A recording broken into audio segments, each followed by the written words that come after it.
दोस्तों नमस्कार, कैसे हैं आप लोग। मेरी चैनल में आप सभी का स्वागत है। मेरी चैनल रंगीन राह है, ये रोड टू सक्सेस से रोड टू स्टार्टअप। दोस्तों आप लोगों का बहुत प्यार मिल रहा है। मैं आप लोगों का प्यार पाकर बहुत ही गदगद हो चुका हूँ।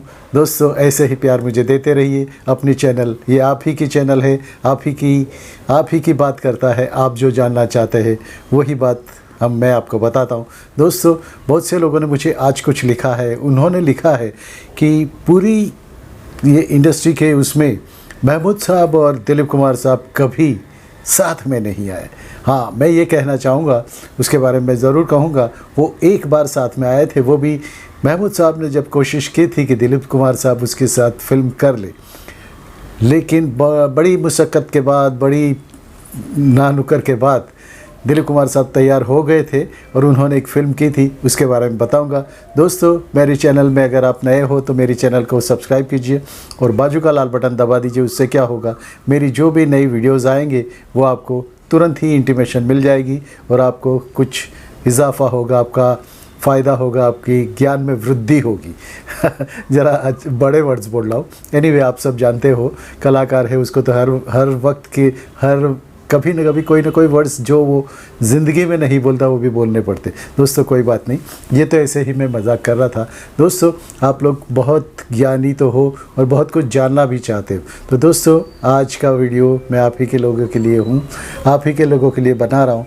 दोस्तों ये बहुत से मुझे सब्जेक्ट्स आते हैं, उसके बारे में बताता हूँ। दोस्तों जो नए अगर आए हैं तो ज़रूर मेरी चैनल को सब्सक्राइब कीजिए और आप लोगों का वेलकम, स्वागत है मेरी चैनल में। मेरी चैनल रंगीन राह है, a road to success, a road to startup. दोस्तों आज का वीडियो शुरू करते हैं। दोस्तों बात उन दिनों की है जब महमूद साहब अपनी प्रोडक्शन की फ़िल्म बना रहे थे, साधु और शैतान। साधु और शैतान में उन्होंने बहुत से कलाकार को लिए थे, बहुत से ओम प्रकाश जी थे, अरुणा ईरानी जी थी, बहुत से कलाकार थे। तो वो चाहते थे कि दिलीप कुमार साहब के साथ मैं कुछ काम करूं, लेकिन उनकी बहुत मुश्किलों, बहुत बार वो ट्राई भी कर चुके थे, लेकिन कभी दिलीप कुमार साहब ने उनके साथ काम करने की मतलब इच्छा सा ज़्यादा नहीं बताई, या तो फिर उनकी व्यस्तता के कारण, दिलीप कुमार साहब की व्यस्तता के कारण कोई फिल्म कर नहीं पाए। दिलीप कुमार साहब जान रहे थे कि ये महमूद साहब है, बहुमुखी प्रतिभा है, बहुमुखी प्रतिभा यानी बहुत कुछ जानते हैं, बहुत अच्छे टैलेंटेड है और अच्छे सामने वाले कलाकार को अच्छी बैंड बजा देते हैं। क्योंकि जब वो फ्रेम में आते हैं तो बाजू वाला या जो भी क्योंकि उनका कैरेक्टर ही इतना अच्छा लिखा जाता था और उसमें वो अपनी ऐसी कला बताते थे, ऐसे कॉमेडी बताते कि सामने वाले पे हावी हो जाते थे। वो भी कहा जाता है कि बहुत सी फिल्मों में जो जिनके साथ उन्होंने काम किया था, मनोज कुमार साहब के साथ काम किया था, देवानंद साहब के साथ भी काम किया था, बहुत से कलाकारों के साथ काम किया था, लेकिन उनकी फ़ीस उन बड़े जो भी स्टार होते थे, बड़े हीरो होते थे, उनसे भी ज़्यादा होती थी। उनसे शायद दुगनी तो नहीं कह सकते, लेकिन ज़्यादा होती थी। जैसे कि उस वक्त कोई कलाकार 5 लाख ले रहा है हीरो, तो इनकी उससे ज़्यादा मतलब 10 लाख तक प्रोड्यूसर्स देने तैयार होते थे। क्यों? क्योंकि उस टाइम पे जो कॉमेडी थी, कॉमेडी करते थे, उस टाइम पे ज़्यादा कॉमेडियन नहीं थे, लेकिन ये कॉमेडी में इनका जो डंका था वो ऐसा था कि हर प्रोड्यूसर उनके चाहता था कि उनकी फ़िल्म में महमूद साहब हो और उनकी फ़िल्म हिट हो और पब्लिक को पसंद आए। तो दोस्तों ये गारंटी भी थी। ये कितनी बड़ी बात थी। दोस्तों ये महमूद साहब के बारे में कुछ बताऊंगा कि उन्होंने क्या क्या किया था। उनके पिताजी मुमताज़ अली थे, जो कि दिलीप कुमार साहब के साथ ज्वार भाटा फिल्मों में, ज्वार भाटा फिल्म जो पहली फिल्म थी दिलीप कुमार साहब की, उसमें मुमताज़ अली साहब थे। तो दोस्तों बहुत बार महमूद साहब ने मिलने की कोशिश की दिलीप कुमार साहब को, लेकिन कुछ न कुछ काम की वजह से वो मिल नहीं पाते थे। तो एक बार वो जाके मिल चुके थे। उनको कहा कि आपकी जो पहली फिल्म थी ज्वार भाटा, उसमें मेरे पिताजी ने, मेरे वालिद ने आपके साथ काम किया था, मुमताज़ अली साहब ने। तो दिलीप कुमार साहब बहुत खुश हो गए कि मेरी पहली फिल्म के उसमें उनके पिताजी थे। और मुमताज़ अली साहब ने इतना बहुत कुछ नाम कमाया था, बहुत शोहरत पाई थी। उनके पास विदेशी गाड़ियाँ इतनी थी महमूद साहब के वालिद के पास, उनके पिताजी के पास, कि वह उस ज़माने में तो बहुत कुछ था, बड़ा बंगला था, नौकर चाकर बहुत कुछ था। तो महमूद साहब ने ये दौर भी देखा है, लेकिन कुछ कारणवश, कारण तो नहीं कहूँगा, शोहरत आई, शोहरत आने के बाद उसके साथ साथ कुछ बुराइयां भी आती है। जैसे शराब एक स्टेटस सिंबल बन जाता है, तो शराब पीना स्टेटस सिंबल बन जाता है, लेकिन शराब आप पे हावी हो जाए तो फिर बड़ी मुश्किल हो जाती है। लिमिट में हर चीज़ अच्छी है, लेकिन अच्छी तो नहीं कहूँगा, लिमिट में हर चीज़ चलती है, लेकिन ये ओवर लिमिट होता है तो बड़ी मुश्किल होती है। उसी में धीरे धीरे धीरे फिर मुमताज़ अली साहब को फिल्में नहीं मिली, मिलने के सिलसिला बंद हुआ। शौक़ तो वही थे, बड़ी गाड़ियाँ थी, वो सब बेचना पड़ा। और महमूद साहब को ऐसा वक्त आया कि उन्हें दिन में वो मुंबई आ गए तो उन्होंने क्या किया कि पिताजी ने जो कुछ भी पैसे दिए थे, पिताजी की एक घड़ी थी, वो बेच के उन्होंने उस पैसे से अंडे लेके आए और अंडे बेचना शुरू किया उसमें से। और रात को ट्रेन में टॉफ़ियाँ भी बेची है महमूद साहब ने। दोस्तों, बहुत गरीबी देखी है, बहुत अमीरी भी देखी है महमूद साहब ने, लेकिन वो चाहते थे कि मैं वही अमीरी मैं वापस लाऊंगा, और उनमें एक्टिंग का तो शौक़ था ही। दोस्तों, एक बात मैं कहूँ कि महमूद साहब पहले मुंबई में मालाड में भी रहते थे। तो दोस्तों, मेरा बचपन जब था तब महमूद साहब को मैंने देखा था, क्योंकि हम रहते थे उससे थोड़े आगे ही महमूद साहब रहते थे। वो नवरात्रि और गणपति में जो स्टेज शो होते थे उसमें कॉमेडी करते थे। वहाँ पे वो हर आर्टिस्ट के नकल किया करते थे, वहाँ से फेमस हुए। उनकी बहन एक थी, वो भी फिल्मों में काम करती थी, बहुत अच्छी शोहरत पाई थी, लेकिन महमूद साहब कुछ नहीं कर पाए थे ज़्यादा। तो वहाँ पे वो एक्टिंग करते थे, वहाँ पे कॉमेडी करते थे, सबकी नकल उतारा करते थे। तब से उनको फिल्मों में आने का चस्का लग गया था। दोस्तों, ये तो हुई उनकी पहले दिनों की बात। उसके बाद छोटे छोटे काम मिलने लगे, कॉमेडी करने लगे। उसके बाद इतनी अच्छी कॉमेडी उन्होंने की कि हर फिल्म में वो ज़रूरत बन गए। तो फिर उन्होंने अपना प्रोडक्शन हाउस खोला, बॉम्बे टू गोवा, वो फिल्म भी बनाई थी। लेकिन उससे पहले उन्होंने एक फ़िल्म बनाई थी, साधु और शैतान।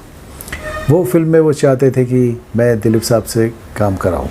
तो दिलीप साहब के घर पे गए और दिलीप साहब से कहा कि सर, मेरे वालिद आपके साथ पहली फ़िल्म, आपकी जो पहली फ़िल्म थी ज्वार भाटा, उसमें आपके साथ थे, तो अगर आप मेरे साथ थोड़ा भी कुछ काम करोगे तो मुझे अच्छा लगेगा, मैं अपने आप को सौभाग्यशाली मानूंगा। तो दोस्तों, दिलीप साहब तो तैयार हुए, लेकिन दिलीप साहब उस वक्त बहुत ऊंचाई पे थे, ट्रेजेडी किंग थे, तो बहुत सी फिल्में उनकी चलती थी और उनका सिक्का चलता था। दोस्तों, तब महमूद साहब के लिए वो तैयार तो हुए, लेकिन उन्होंने 3 शर्तें रखी। एक शर्त तो ये थी कि ए भीम सिंह, जो उनकी फिल्म दूसरी फिल्मों जो करते थे, वो डायरेक्टर थे, वो ही रहेंगे। फिल्म का शूट मेरे बंगले में ही होगा, यानी दिलीप कुमार साहब के बंगले में ही होगा, और डायलॉग्स मैं कहूँगा वैसे ही होंगे। दोस्तों, क्या बात थी। महमूद साहब तैयार हो गए, दिलीप साहब ने काम किया, साधु और शैतान में वो काम भी किया। दोस्तों, तो वो होता था। लेकिन मुझे लगता है, और बहुत से लोगों को उस वक्त भी लगा था, कि क्यों दिलीप कुमार साहब महमूद साहब के साथ काम करने में हिचकिचाते थे या नहीं करना चाहते थे, क्यों? हो सकता है कि उनकी बहुमुखी प्रतिभा जो थी महमूद साहब की, उससे शायद डरते हो, या तो फिर अपनी एक्टिंग की जो कैरियर थी, अपना जो ऑरा था उनका, उस पर कुछ फ़र्क पड़ जाए। क्योंकि महमूद साहब ऐसे थे जो साथ में कलाकार जो होते थे उन पे हावी हो जाते थे। शायद इसीलिए उन्होंने कभी फिल्म नहीं की होगी, शायद डर तो समझ लीजिए, या तो अपनी इमेज कुछ ख़राब ना हो, इसके लिए शायद दिलीप कुमार ने काम नहीं किया होगा। दोस्तों, महमूद साहब की जो इच्छा थी वो तो पूरी हुई। महमूद साहब ने पहले भी एक बात मैं कहना चाहूँगा, महमूद साहब ने बहुतों को सहारा दिया है। जब अमिताभ जी मुंबई आए थे, काम कर रहे थे, साथ हिंदुस्तानी फिल्म नहीं चली थी और काम मांग रहे थे, ढूंढ रहे थे, तब उन्होंने बॉम्बे टू गोवा में लिया था। बॉम्बे टू गोवा में काम किया था। उस टाइम उनके सामने हीरोइन थी अरुणा ईरानी जी। अरुणा ईरानी जी थी, उसके साथ महमूद अपने अमिताभ बच्चन जी से वो फिल्म में काम किया। फिल्म गाने की वजह से हिट हुई, महमूद के कॉमेडी की वजह से हिट हो गई, लेकिन थोड़ी उनको कुछ काम मिलने लगा। बाद में बंसी बिरजू आई, बहुत सी फिल्में आई। फिर तो जंजीर में, मतलब मेहनत तो करते ही थे, जंजीर फिल्म हिट हो गई और वो एंग्री यंग मैन बन गए। दोस्तों, उसके साथ एक बात ये भी कहना चाहूँगा जो कि शायद सबको मालूम होगी या सब सुनेंगे तो मालूम भी पड़ जाएगी। महमूद साहब ने अपनी कहानी जो लिखी, ऑटोबायोग्राफी उनकी किसी ने लिखी है, उसमें बताया था कि अमिताभ बच्चन साहब जो कि मैंने उन्हें काम दिया था, लेकिन मैं उसको अपना बेटा ही समझता था। तो जब महमूद साहब बीमार थे, लीलावती हॉस्पिटल में थे, और लीलावती हॉस्पिटल में ही अमिताभ बच्चन जी के पिताजी भी एडमिट थे। अमिताभ जी वहाँ आए थे, अमिताभ बच्चन अपने पिताजी को देखने आए थे, और लिफ्ट में महमूद साहब के बेटे उनसे मिले और उन्होंने कहा कि पापा बीमार है, आइए आप देखने आइए, आप मिलने आइए। लेकिन अमिताभ जी नहीं गए। ये तो कहने की बात है, शायद हो सकता है कुछ कारणवश नहीं भी गए हो या तो फिर बिज़ी हो गए। ये तो सोचने का विषय है, अपने अपने मन से सब कुछ बातें हो जाती है। लेकिन दोस्तों, महमूद साहब के जैसा दिलदार, जिसने इतनी गरीबी देखी, इतनी अमीरी भी देखी, बहुतों को उन्होंने बनाया है, बहुतों ने उनका साथ नहीं दिया। आखिरी ज़िंदगी में भी वो अपनी फैमिली से भी शायद कुछ नाराज़ भी थे। उन्होंने बहुत कुछ कहा है, वो कभी कहूँगा। उनके भाइयों से भी नाराज़ थे, उनके बेटों से भी नाराज़ थे। उनके भाइयों ने जो कहा, वो जो किया, वो शायद वीडियो में बताने लायक नहीं है। तो उन्होंने सिर्फ इतना ही कहा कि जिन पे मैंने दोस्ती की, जिन पे मैंने बहुत विश्वास किया, उन्होंने मुझे धोखा दिया। एक उनका कुत्ता पाला हुआ कुत्ता था मोती। वो बोले, मोती जैसा वफ़ादार कोई भी नहीं है। न मेरे घर वाले मुझसे वफ़ादार रहे, न मेरे भाई लोग वफ़ादार रहे, न मेरी घरवाली यानी मेरी बीवी। दोस्तों, ये तो उनका दुख था। इतने हंसाने वाले, इतने कॉमेडियन, इतने अच्छे से कॉमेडियन अपने दिल में कितना गम लिए बैठे थे, कितने दुख लिए बैठे थे, लेकिन चेहरे पे कभी उन्होंने आने नहीं दिया। बहुत सी फिल्में उन्होंने की, पड़ोसन फिल्म की, सब कुछ किया, लेकिन दिल में ही रह गई दिल की बात।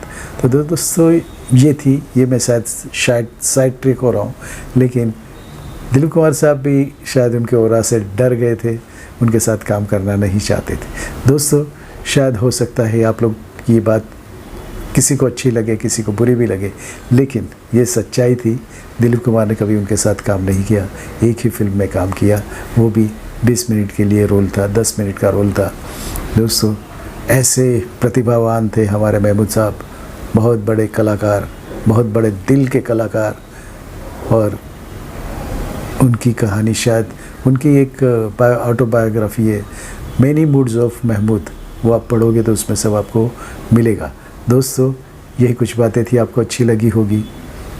नमस्कार, भारत माता की जय, Vande Mataram, I love you friends. अगर आप नए हो तो मेरी चैनल को सब्सक्राइब कीजिए, नए दोस्तों को welcome. Thank you very much. मिलते हैं किसी ऐसे ही वीडियो में। दोस्तों, मुझे लिखते रहिए। अगर आपको ये वीडियो अच्छा लगा तो अपने दोस्तों को शेयर भी कीजिए, और मिलते हैं। धन्यवाद।